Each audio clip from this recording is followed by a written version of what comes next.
Right, let's get on to our final game, which took place at Fir Park, and that was Motherwell 1, Kilmarnock 1.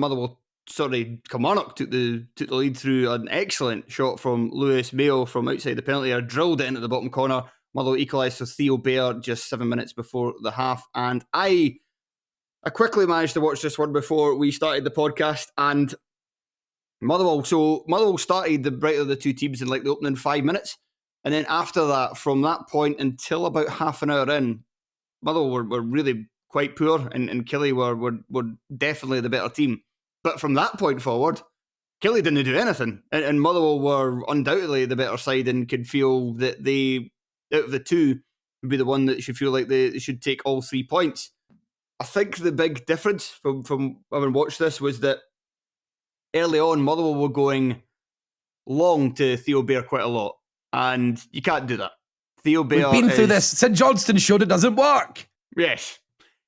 Theo Bair is getting a lot better, and he certainly is. And he had another good performance after the first half an hour. But not first, especially the first 25 minutes. Fucking hell, he was shocking. Like, he wasn't winning anything in the air. Joe Wright was just towering over him with every header. And at the times when he did manage to get his body in between the ball and Joe Wright, it was just bouncing off him, and it was just a disaster. And it just kept coming back. Then Motherwell managed to get the ball on the deck a bit more. Dabrowski, Halliday got into things a bit more. Payton and Spittle kind of dropped deep, started a bit more kind of passing triangles. And then there was a wee warning for Killie not long before the goal where Bair, who, like I said, hadn't done anything to that point, managed to get Joe Wright booked because it was a kind of long ball over the top.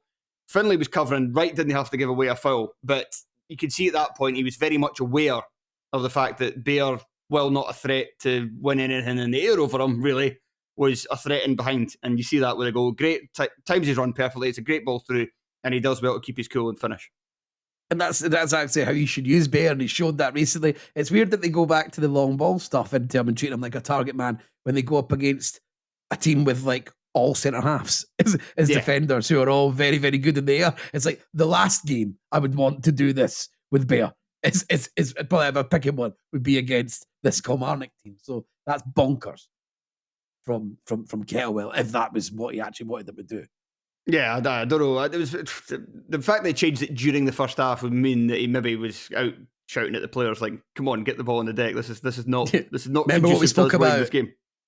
And they did for a wee bit. So Graham mentioned this in the WhatsApp chat where he said that Kettlewell swapped O'Donnell and Mugabe and Motherwell started playing well, and that's actually true. He did. He didn't keep it for the entire game, but he did swap them for like the last 15 minutes of the first half, where Mugabe went to right wing back. Mugabe was playing wing back. Yes. Fucking hell, that guy goes anywhere. The thing is, it wasn't like that much a deviation all game because it's once that started, Mugabe. So it was just before then. Mugabe took the ball on a run down the right and whipped in a cross, and it was cleared, but it was kind of the catalyst for for Spittle to have a shot that was saved, which I think made the highlights. And then Kettlewell must have been like, "Oh, let's try this." But it also meant that when they were going long to get the ball directly up the park and to basically set their stall quickly in the opposition half of the field, that a couple of times straight for kickoff, they just went, they kind of arrowed it straight to Mugabe instead, and he kind of held it up, and then they went for there. Brilliant. But both of them after that, both of them were going down the right quite frequently, and that continued in the second half, even when they switched it back, and Mugabe was centre half again, and O'Donnell was right wing back. Both of them were kind of bombing forward that side, and that was where Motherwell were getting a bit of joy. The only thing I would say from a Motherwell perspective was a bit disappointing was that it didn't really, for all the kind of decent play in the second period, they never really had that many kind of chances to go and win it. And you're still looking at the team that played the majority of the match. Like they only made 2 subs the entire game. And the second one, bringing on Sam Nicholson for Dabrowski. Like the earlier one was Miller coming on for Halliday with 15 minutes to go, which Halliday I thought didn't have a too bad first half, but his passing was a wee bit erratic.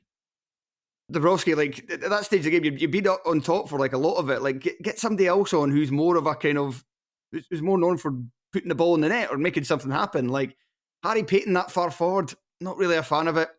Not at all.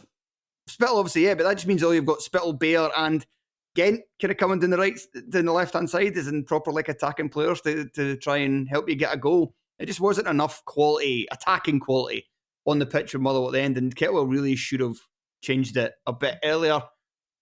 I don't know if there's anything you want to add to Motherwell. Do you want to just give me more quick thoughts on Killie? No, just I'm saying we're obviously big Van Veen coming in and just looking at the Killie squad now. I think it's really smart from Killie. Like they're sort of pushing the boat out a little bit. I would say Ken Van Veen is a pushing the boat out signing. I would presume from a Kilmarnock point of view.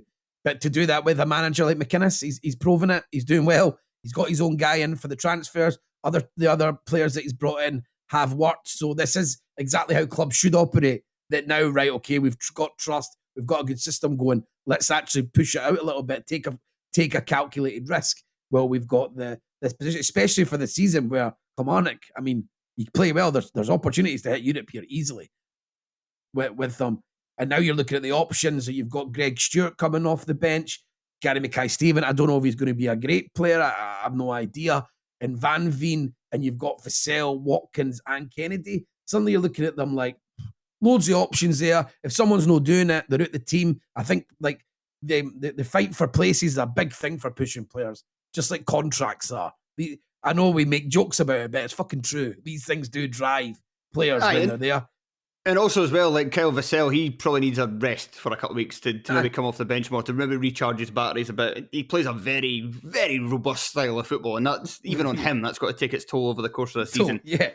Kelly made 2 changes with just over 20 minutes to go, which still didn't really do anything in an attacking sense, but it helped stem the flow a little bit because Greg Stewart and Rory McKenzie came on. McKenzie gave them a bit more energy in the middle of the park. In the midfield area, and Stewart just added that little bit of quality up front, which meant the ball stayed up a bit more, and it wasn't just all one-way traffic. And the game just kind of petered out. Was it a good game to watch this? So Stewart did play centrally? Yes, he did. Okay, for the time Thank being. The Lord. Thank the Lord. For the time being. I was listening to your podcast with you, and I loved it when the penny dropped that he was just going to do it all again. The exact same. Exactly. He's saying all these wingers. He's got a number 10. He's going to change it. He's going to stick Stewart out of the wing. Fuck. I'm just something that he can't let go. He was definitely right.